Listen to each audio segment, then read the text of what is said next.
സഹോദരങ്ങളെ, അസുഖങ്ങൾ വർദ്ധിക്കുമ്പോ, രോഗങ്ങൾ വർദ്ധിക്കുമ്പോ, പ്രതിസന്ധികൾ വർദ്ധിക്കുമ്പോ, മനസ്സുകൊണ്ട് തകർന്നു പോകുന്നവരെ, വ്യസനത്തിന്റെ ആഴക്കരല് കരപ്പെട്ടു പോകുമ്പോ, ശാരീരികമായ തളർന്നു പോകുന്നവരെ, നിന്റെ ഈമാൻ എവിടെയാണടാ പൊന്നുപോരെ? ഞാൻ വിശ്വസിച്ചവനാണെന്ന് പറയുന്നതിൽ അർത്ഥമില്ല മോമിനെ, ഞാനൊരു മുഅ്മിനാണെന്ന് പറയുന്നതിൽ അർത്ഥമില്ല. അതേ കൈകാലുകൾ മുറിക്കപ്പെട്ട് അവയവം വിച്ഛേദിക്കപ്പെട്ട് രണാങ്കണത്തിലെ മരണത്തോട് മല്ലിടുന്ന സമയത്ത് പോലും എന്റെ പടത്തോട് തീരുമാനമാണെന്ന് പറഞ്ഞ സഹാബത്തിന്റെ അവകാശങ്ങളല്ലേ പെണ്ണുപെങ്ങളെ നമ്മള്. എന്റെ സഹോദരിമാരാണ് കൂടുതലും വെളിവിട്ട പ്രകടനത്തിലൂടെ അല്ലാഹ് ഇഷ്ടപ്പെടാത്ത റസൂലുള്ള തടഞ്ഞു പോയ മാർഗത്തിലൂടെ കടന്നു പോകുന്നത്.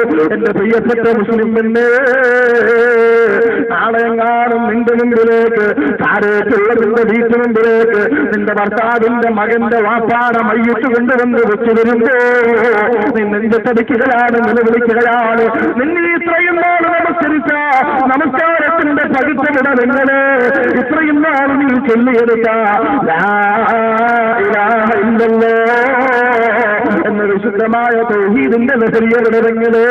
അതുകൊണ്ട് സഹോദരാ, ഓർത്ത് നോക്കുക, എട്ടും പൊട്ടും അറിയാത്ത പൊന്നുമക്കളെ മയ്യത്തിന്റെ മുമ്പിലേക്ക് കൊണ്ട് വെച്ചു വരുമ്പോ അവിടെ വെച്ച് മാനസികമായ നിലവേറെ തെറ്റിപ്പോകുന്ന പ്രിയപ്പെട്ട ചെറുപ്പക്കാരെ കണ്ടതല്ലേ സഹോദരങ്ങള്? തിരുവനന്തപുരം ജില്ലയിലെ ആറ്റിങ്ങലിനടുത്ത് ചെറിയങ്കീരെ പാർവതി പുത്തനാറിലേക്ക് പ്രിയപ്പെട്ട 6 മക്കളെ മരണത്തിന് കീഴടങ്ങിയപ്പോ രാവിലെ സ്കൂളിൽ പോയ പെണ്ണുമക്കളെ മടങ്ങി വരാൻ സമയമായപ്പോ ആ മക്കൾക്ക് വിളമ്പി വെച്ച ഭക്ഷണം പോലെ തീമേശയ്ക്ക് പുറത്തിരിക്കുകയാണ്. മക്കൾക്ക് ഭക്ഷണവുമായി കാത്തിരുന്ന ഉമ്മ 4 മണിയായി സ്കൂൾ ബസ് വരേണ്ട സമയമായി റോഡിൽ ഇറങ്ങി നിൽക്കുകയാണ്. ബസ് കാണുന്നില്ല. 5 മണിയായി 6 മണിയായി അക്ഷമയായി ഓടുകയാണ് ആ മുസ്ലിം ഉമ്മ. അവസാനം ഓടിയെത്താൻ ഒരു സ്ഥലമില്ല. എല്ലാവരോടും അന്വേഷിച്ച് മറുപടിയില്ല.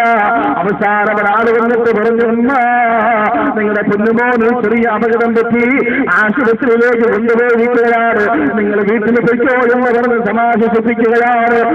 പെണ്ണുപെങ്ങളെ വിളിച്ചു കൊണ്ടുവന്ന് വീട്ടിൽ കൊണ്ടുവരികയാണ്. അവളെ കിടച്ച് സമാധാനിപ്പിക്കുകയാണ്. പക്ഷേ ആ പെങ്ങളുതാ തന്റെ തലയുയർത്തിയ ജനാലയുടെ കഴിവുകൾക്കുള്ളൂ പുറത്ത് കൊണ്ടു നോക്കുമ്പോ വീട്ടിന്റെ മുറ്റത്ത് താർപ്പ കെട്ടുകയാണ്, വീട്ടിന്റെ മുറ്റത്ത് കസേര കിടത്തുകയാണ്, ആളുകൾ ഒഴുകി വരികയാണ്. എന്റെ പെണ്ണുമോൻ എന്ത് പറ്റിയെന്നാവും അറിയുന്നില്ല. അവസാനം ഒന്നും പറയാറ് പാതിരാത്രി 9:30 മണി സമയമായപ്പോ 4 വയസ്സുള്ള പിഞ്ചു കുഞ്ഞിന്റെ ശരീരം ഒത്തിമുറിച്ച് കുത്തിത്തയ്ച്ചു കൊണ്ടുവന്ന് വെച്ചുകൊടുത്തില്ലേ. 4 വയസ്സുള്ള കുഞ്ഞിന്റെ ദേഹത്തേക്ക് ആ പ്രിയപ്പെട്ട ഒന്ന് നെഞ്ചത്തടിച്ച് മറിഞ്ഞു വീഴില്ലേ. ഇത് കേരളം കണ്ടതല്ലേ പ്രിയപ്പെട്ട സഹോദരിമാരെ? അതിലേക്കാണ് നിങ്ങളുടെ ശ്രദ്ധയെ ക്ഷണിക്കുന്നത്. അല്ലാഹുവിൽ വിശ്വാസമുണ്ടെന്ന് പറയുന്നവരെ, അല്ലാഹുവിൽ അടിയുറച്ച് വിശ്വാസമുണ്ട് എന്റെ റബ്ബിനോട് ഞാൻ അടുക്കുകയാണ് എന്ന വാദോരാതെ പറയാൻ ചങ്കൂറ്റമുള്ളവരെ, നിന്റെ പിഞ്ചു പൈതലിന്റെ മയ്യത്തിന്റെ മുമ്പിൽ ഇതെന്റെ പടച്ചോന്റെ തീരുമാനമാണ് എന്ന് കങ്കത്ത് കൈവച്ച് പറയേണ്ടതില്ലേ? അങ്ങനെ പറയാൻ എനിക്കും നിങ്ങൾക്കും കഴിയുന്നുണ്ടോ? സഹോദരങ്ങളെ, എനിക്കറിയാം എന്റെ മക്കളോടുള്ള സ്നേഹത്തിന്റെ ആഴമെന്താണെന്ന്.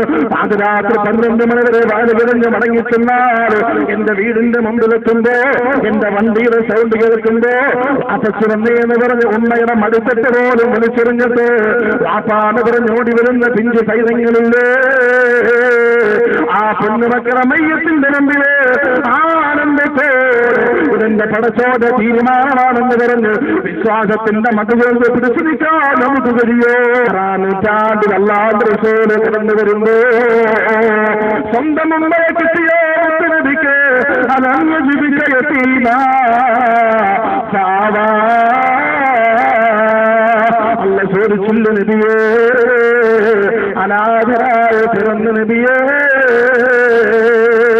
പച്ചക്കുമ്പയുടെ അകത്തിളത്തിലൊന്നും ലോകത്തിന് സന്ധ്യ പകർന്നുകൊണ്ട് കിടന്നുറങ്ങുന്ന നബിയേ, അങ്ങനാഥനായി ജനിച്ചുവല്ലേ പാവാ, അല്ലാഹു അങ്ങനെ സനാഥനാക്കിയില്ലേ നബിയേ. സഹോദരങ്ങള്, രാവിലെ സ്കൂളിൽ പോയ മക്കളെ മടങ്ങി വന്നിട്ട് ഭക്ഷണം കഴിക്കാതിരിക്കുമ്പോ ആ മക്കളുടെ പിന്നാലെ പാത്രമെടുത്ത് പുറകെ ഓടുന്നതെന്ന് വീട്ടിന്റെ ചുറ്റും പത്തുവട്ടം ഓടിച്ചിട്ടായാൽ ആ മക്കളുടെ വായിലേക്ക് ഭക്ഷണം വെച്ചു കൊടുക്കാൻ ശ്രമിക്കുന്നതെങ്ങള് ഒന്നുമോരെ പറഞ്ഞ് ഒരുള്ള ഭക്ഷണമെടുത്ത് വായിലേക്ക് വെച്ചു കൊടുക്ക. നമ്മുടെ മുത്തുനബിക്കല്ല ഉമ്മയെ കൊടുക്കില്ല. പൊന്നുമോനെ വിളിച്ച് സ്നേഹത്തിന്റെ ഒരു മുള്ളൊരു മുമ്പരത്തിന്റെ ചുടുചുംബനം കൊടുക്ക. പ്രിയപ്പെട്ട ഉപ്പയോയും അല്ലാതെ മുത്തുനബിക്ക് കൊടുക്കില്ല. പിന്നെയോ സങ്കടത്തിന്റെ ദിവസങ്ങളാണ്, വിഷമത്തിന്റെ ദിവസങ്ങളാണ്, യാതനയുടെ ദിവസങ്ങളാണ്. പക്ഷെ എല്ലാം കരുത്തോടെ പിടിച്ചു നിന്നില്ലേ?